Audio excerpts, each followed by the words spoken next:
everyone. Welcome back to the program. One of the aspirants, Honorable Dennis Idahosa, in the Edo State APC governorship primary, has written to the chairman of the Independent National Electoral Commission through his lawyers, Mr.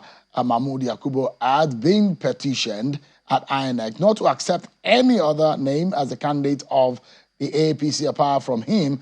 Mr. Idahosa claims that he won the primary election. The crisis started when the first primary was conducted and the result announced by Senator Hope Uzodinma, saying that declaring Dennis Idahosa on the February 17 as the duly elected governorship candidate of the APC. The chairman of the electoral committee of the primary, Governor Hope Uzodinma, announced Idahosa at the time, while the returning officer Stanley Ubuaja declared Monday Okpebolo as the winner.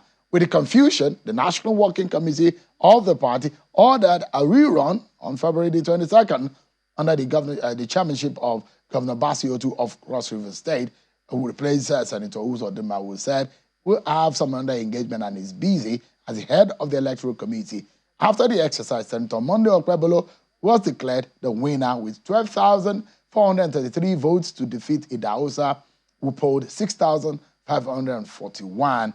In a letter dated the 4th of March 2024, written by the lawyers to Honorable Idahosa, Mr. Wole Olanipedun, Senior Advocate of Nigeria, and addressed to the INEC chairman, Mr. Idahosa said a legal action with a suit, as details stated, said between him and the Senator Okpebolo and the APC and INEC has been instituted, where he's claiming the candidacy of the party and urged INEC to take cognizance of the suit. Let's get some insight to one of those who are very close to Honorable Dennis Idahosa, who also participated in the exercise and who is in the know to give us an understanding of what Honorable Dennis Idahosa is up to. I'm being joined by Mr. Kasim Afegbua. He joins us live here in our Abuja studio. Thank you so much indeed, Prince, for joining us tonight. It's a pleasure. Thank you very much. Why is your friend going to court to challenge the party's decision? One would have thought that there are internal mechanisms to be able to seek redress when these kind of things happen, when you are aggrieved about the conduct of an election in the party. Well, thank you very much for the opportunity of this discussion, and especially to get to know the nitty-gritty of why Dennis decided to go to court. In a democracy, it is better for you to chart the road to court and seek redress when you observe certain infractions or certain illegalities with respect to the conduct of an electoral exercise. And so in this case, with respect to the Edo scenario, there are quite a number of issues that we needed clarification, and we don't believe that internal mechanism of the party will suffice in terms of putting issues in the true perspective of resolving some kind of stalemate that attended the February 17 and February 22nd primaries. And so the best thing to do as a Democrat and as someone who has the interest of the party is also to seek a neutral arbiter, which the court represents. And that's why. But you don't think that, Honorable Dennis Idahosa doesn't think that that's a disaster waiting to happen in the party, and perhaps something that might lead to the party not having a candidate to present? No, the party will have a candidate to present. It's just unfortunate that quite a number of officers of the party, through their conduct, are given the president of the country some kind of embarrassment, because the president is one man who you can say any day that he's a Democrat. He believes in democracy. He is a product of the struggle. He's fought battles before, both in the law courts and on the democratic turf. And he understands the dynamics. And so when he's presiding over the country, and he's also expecting that leaders of the party, executives of the party, will live above board in conducting, very simple exercise of primaries. And the issue Dennis Idahosa is asking for is very simple. So if you declare that election was inconclusive, it means that there's already a foundation. And that foundation is the February 17th, which Dennis won. The February 17th is the foundation of your inconclusiveness, right? And so if Dennis won the February 17th, and you now later turn around to say it was inconclusive, then we will now ask you to what extent was it not concluded? To what extent? So, is it because he hadn't been given certificate of return that it was not concluded, or to what extent? So, and if you look at, let me just land. If you look at also the outcome, the entire members of the committee signed the results. INEC report was positive with that election. Every other person, there was no dissent amongst those who were chosen by the party, National Working Committee, to go and conduct the election from Hope Uzodinma Basio to all down the line. They all signed and appended, and they reported that Dennis Idahosa won that election. And the chairman of the party even congratulated him. All right.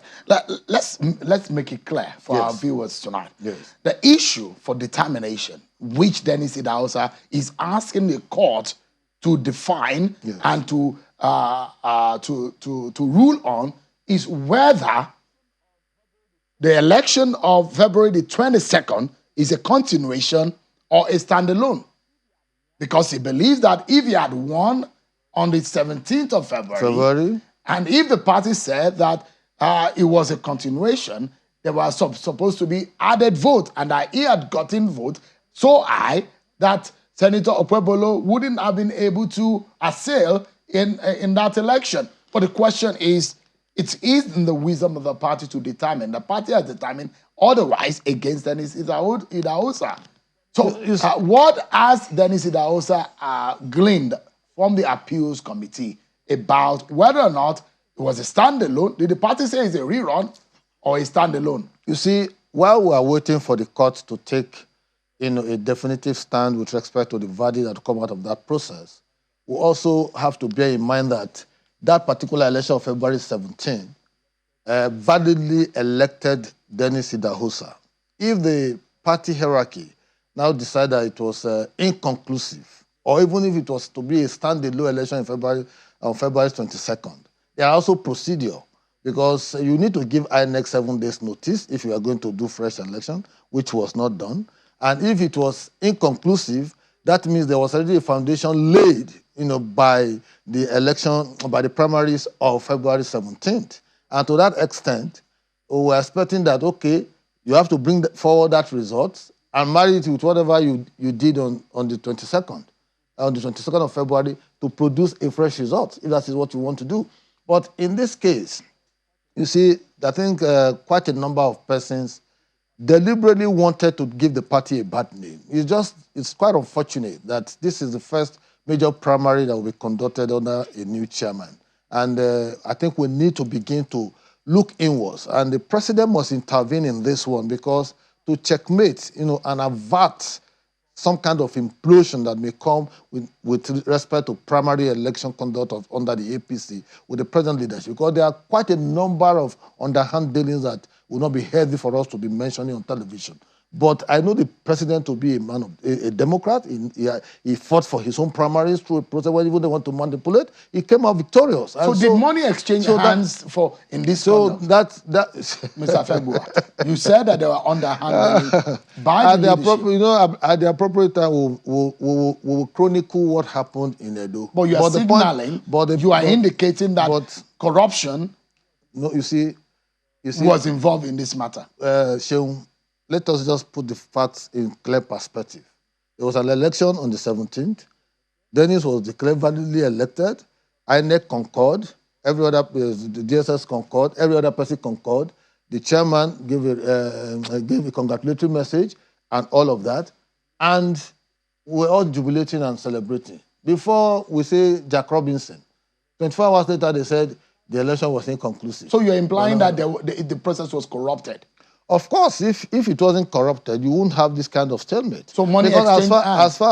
So money exchange hands. Corruption is not defined by money alone. It is defined by actions of individuals when they don't fall in line with the conditionalities of credible faith. So let me ask you some quick question. Yeah, go ahead. Did voting happen on the 22nd? Voting? Yeah, in that primaries. Well, to a large extent, voting happened, but we didn't see the other aspirants. All right, so the question... I'm coming. And because we were trying to safeguard processes that we meant, so that we have evidence. We have video evidence, we have other physical evidence that we can present at any point in time. Because we didn't want to leave things to chance. But But we were not too certain about what they were now doing when they got to Edo, because they said inconclusive election. If it is inconclusive, like we had in the case of Oshun, under Adeleke and Oyetola, you will conclude by using the foundation. So, Kasim, the question I was going to ask you is that there are those who insinuated that on the 17th, the results were not fully announced, and the rest of the results were there to be announced, and that was what was supposed to be announced on the 22nd. So if there were, and that's why I wanted to confirm from you, if there were actual voting on the 22nd. Yeah, you see, Sheung, those who were saying that there was no announcement of results on the 17th, they were just trying to be clever by half. The point is that the members of the committee, chairman by Hope Uzodimma and deputized by the Senator Basi Otuk, governor of Cross River State, and other 7 or 8 members did conduct and announce results. And don't forget, the party publicity secretary issued a statement saying that unauthorized announcement of result is hereby disclaimed. And that disclaimer put the issues into proper perspective. There are those who said Ubuaja's appointment as electoral officer was a shot in the leg by the party itself. Well, you see, the point is that the same party issued a statement to say when it comes to announcement of result, which is just an item in the entire process. So they disclaimed Ubuaja? Yes, it was disclaimed. And they said it was Hope Uzodimma. And every member of Hope Uzodimma appended their signature on the final outcome of that result. What is the implication of what is going on right now? The implication is simply that the person that is presently being recognized by the party does not meet the requirement of being validly elected, because at the election of 17th of February, Honorable Dennis Idahosa won that election, attested to by the members of the committee under the chairmanship of Hope Uzodimma and secretary of that particular committee and other members of that committee. Nobody dissented. That means the party, the party has the responsibility to take that particular outcome. In the petition and in the suits that is being filed by the lawyers to Mr. Dennis Idahosa, is also being argued that if you put the votes that Dennis Idahosa was announced in the first one and the second one, yes, he would have won the election. Come ahead of Monday Okpebholo. Well, we'll see how they are able to argue that in court. No, but you see, the point must be made very clear. If you say it was inconclusive, that is one leg of it. If you said, there was outright cancellation, which the National Working Committee doesn't have that kind of power to do anyway. If you say it's an outright cancellation, it's another leg altogether. If you say it was inconclusive, we want to know the extent to its inconclusiveness so that we can, properly situate our own. So you're asking the party to seek redress. That's what you're saying. We are telling INEC that in the interim, by the virtue of the letter we wrote to them, not to recognize whoever that is represented until the litigation filed for that purpose is fully dispensed with and justice is seen to be served to the appropriate winner of that particular election. And in this case, Dennis Idahosa will be. I'm very optimistic. Good friend. Very optimistic. Prince Kasim Afegbua is a governorship. It's not just about being a good friend. Yeah. I'm a lover of due process. And I like to interrogate issues so that in the final analysis, you'll be on the side of justice and not injustice. Thank you. Monday Okpebholo is also a friend. Quite a number of our diaspora is also a friend. But we're not looking at Monday Okpebholo as an individual. We're looking at processes that throw up Monday Okpebholo. We need to go now. Thank you so much, Prince Kasim Afegbua. We'll see how your party navigates this storming situation. Thank you so much indeed for joining us. It's a pleasure.